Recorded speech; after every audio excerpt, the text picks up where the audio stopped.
Today I'm interviewing Phil, who was my distinguished predecessor, chair of the South London Interfaith Group. Phil, would you like to tell us how you came to join the group? Yes, certainly. Thank you, John. And before I continue, thank you very much for the opportunity to contribute in this way.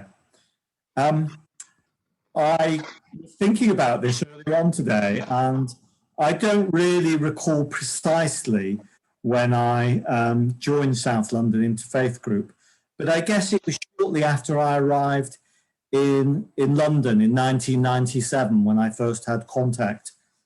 I recall, if you like, being a fair weather member of South London Interfaith Group, and my clearest first recollection of being involved at meetings was when I was attending gatherings that took place at Trinity Hospice on Clapham Common in what was then one of their conservatories before they've had the major refurbishments of the last few years. And I can recall a few people, if it's okay to name, at those meetings. Ian Cameron, Alan Gadd, Eric Branstead, Adrian Arnold, and Rizwan, I believe, was around. But specifically at the meeting, I also remember Ibrahim Rashid, dear Ibrahim. There were others, of course, but those are the ones that I can recollect quite clearly in those early days for me. And what was the climate for interfaith like in those days? I mean, in truth, even though I'd just arrived in the metropolis in London and was based pretty much down in South London, it felt on the one hand like a minority action by a few. But on the other hand, I was lodging with a British family of Irish background in Tooting Fursdown area. And it became very clear to me that there was an intergenerational gap. So, for example, my then landlady's young granddaughter, age 5, 6, when I first met her, Shannon, she and I would have little conversations about her school day. And it was very apparent to me that on the curriculum, young children were learning about interfaith and practicing interfaith just very naturally because it was part of their curriculum. So on the one hand, they were receiving formal education and instruction on the curricula, but of course they had the natural friendships that evolve within a metropolitan context of South London. So I've long since felt that it's if I can say this, my generation and the generations above that have been both leaders, but have also been the people that need educating about interfaith work, because the younger people these days, I believe, don't bat an eyelid about it. Shannon certainly didn't. Hindu friends, Muslim friends, etc. Yeah, I agree with you. I think that my generation wasn't taught about other faiths at all. I certainly wasn't taught anything at school, and it was a big gap in our education, and it was really up to us to meet people, and that's really what the group has achieved so much, don't you think? Very, very much so. May I share a brief anecdote just to illustrate that point that you've just made and my point? Sure, go ahead. Thanks. So my hometown, the city, is Chester, the beautiful city of Chester in Cheshire, northwest England. And I still maintain links with the family church there, St. Mary's Without the Walls, Hambridge. It's just outside the city of Chester. And occasionally I go back, not as regular these days, but on one of my visits many years ago, I went to the church hall after the morning Eucharist, after the communion service, where, you know, tea and biscuits were available, as was when I was a boy. Some old faces still there, you know, clearly aged. Anyway, having a little banter with one of the ladies, And I was curious. I just said, because I have Muslim friends in Chester, I said, what's happening in Chester regarding interfaith work? Are you aware of any interfaith dialogue going on? And I think this came about because I couldn't see anything obvious in the church or in the church that signified to me that maybe something's happening within the diocese. She smiled at me, she looked, she was so pleased. And she said to me, and I was taken aback and I was both amused. And let me share this with you. She said to me, oh yes, we're very involved with interfaith work. We even talked to the people down at the United Reformed Church down the road. And boy, did I laugh. But the more I thought about it, I thought it's so rich because she's not wrong. You know, interfaith work begins within our own faith, within our own, it's intra-faith as opposed to interfaith. So she wasn't wrong, but she clearly didn't grasp what I was talking about. Which, you know, years later, I can still chuckle about. And, you know, bless her, because she was so enthused, and I didn't have the heart to start explaining what I meant. I just went with it. Sorry, John. That's a bit of a long-winded answer to your question. It's a very good answer, because it is in fact shows there is great confusion between ecumenism and interfaith, and Yes. I personally felt that interfaith had really overtaken ecumenism. Yes, yeah. I think it's very interesting you say that, because in the context of me arriving in London, part of normal, ordinary rhetoric and dialogue, I come from Blackburn, so I was involved with Blackburn Cathedral, and I'd started having conversations around interfaith work there with Blackburn Cathedral staff. And as I'm sure you're well aware, Blackburn has a very strong Muslim community. Yes. So I had personal relations, but also was quite interested with the then Director of Education around this on an informal level, but things were slowly happening. But the reason I'm picking this point up, John, is what you've said. When I came to London, and in those days, in the 90s and the early 2000s, we would talk very much about ecumenical conversations and ecumenicism, as you quite rightly say. And we would talk about that, and then we would talk about interfaith work.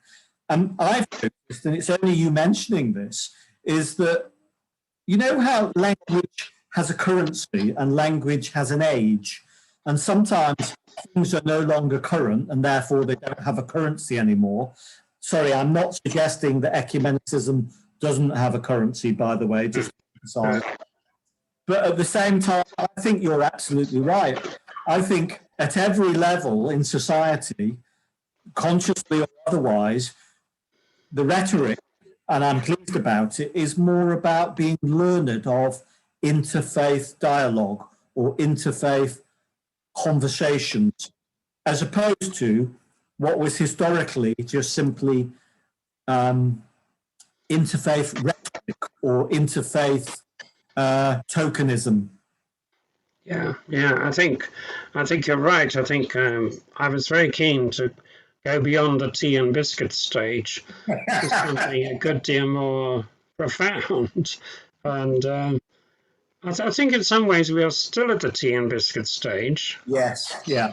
And certainly some people are, but Yeah. I think it depends where people are on their journey, how open they are to actually sharing what their faith means to them, and you know. I agree very much. I mean, would it be okay if I share with you a model from the early days of me Yeah, do. that went beyond tea and biscuits? Would that be okay? Yes, that's excellent. Yes. Thank you. Well, two models that I've been very involved with. One was through the Anglican Church, and that's through the parish of Battersea Fields, Diocese of Southwark, Anglican. And that's through my involvement in what was then, still is there, All Saints Church. And it was through my friendship with the two ministers in charge then. I've mentioned their names before, but when I came on scene, the priest in charge was the Reverend Dr. Alan Gadd, who was curate in charge, but also priest in charge of All Saints Church. And of course, his right hand was the so-called retired, no retirement then at all, of our dear friend Canon Ivor Smith Cameron. Yes. Two of them ran a very tight shop, but a very open. And I'll share this with you because it's crucial, I think, if it's okay. You know and I know our sharing is about personal stories.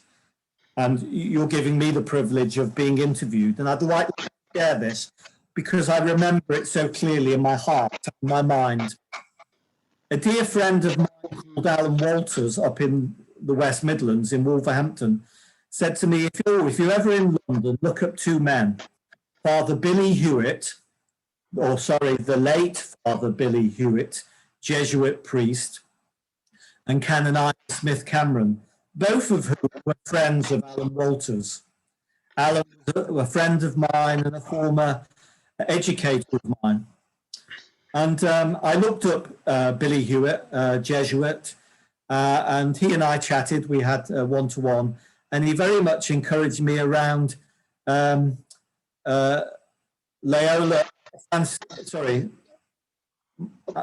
apologies, around the spirituality of Ignatius. Ignatius, thank you. Of Brother Ignatius. Thank you so much. In the dark, dim, distant past.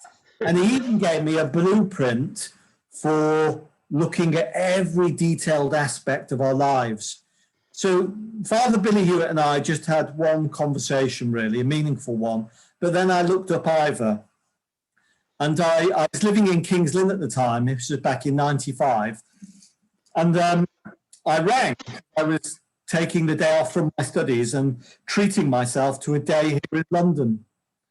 And what happened was that I came along to All Saints Church, and Ivor wasn't there, but Alan was. And Alan greeted me in the vicarage, but then showed me into the body of the church. And although a lifelong member of the Church of England in many ways and schooled in the Anglican traditions of the Church of Wales and the Church of England, I'd had some time away from regular membership of the church. And I'd been traversing faith and spirituality. But when I walked into the body of the church, there was an enormous glass cabinet, and it had artifacts from different places from around the world. Items and artifacts. What caught my eye also was various holy scriptures, the texts of various holy scriptures, Judaism, the Quran, the holy scriptures from the Bhagavad Gita, obviously the Bible, etc. And in my mind and in my heart, silently, I had this silent voice of awareness. I've come home within the Church of England. I've come home to the ashram within the Church of England. Yes, that church was unique, I think. I remember that when I first went in there, I thought, wow, this is amazing that you've got this. And to come back to what we were saying earlier, the Church of England seemed to me to have always had a role where everybody in the parish belonged, so everybody was welcome. Absolutely. So there's no reason at all why you couldn't have these symbols within a church, but I would think most churches would simply have refused to have allowed that to happen. Well, I'll be frank and open and honest because I think it's a story worth telling because it's relevant to interfaith work. Alan and Ivor clearly worked hard in their ministry within the Church of England and within that particular parish and within their church, which was a place of hospitality for all, as you know, John. And that was people of other faiths and no particular faith. For a newbie in London and a single man in London, here's the model beyond tea and biscuits. Sunday lunch every Sunday after the Eucharist. And in fact, the meal was regarded as part of the Eucharist from a theological perspective. Yeah. that we need to feed one another spiritually, physically, mentally, intellectually. We feed one another spiritually in our faith and in our love for humanity in the many different ways that was the model of All Saints Church. So over a period of time, I returned to the body of the Church of England and became increasingly involved. So it helped me in my personal faith journey and my return to active involvement in the life of the Church of England, where I later became church warden of that establishment. Now, John, I'm going to have to pause to go and turn some cooking down. I can smell it and I don't want it to burn. I'll be a few seconds, sorry. Okay, no problem.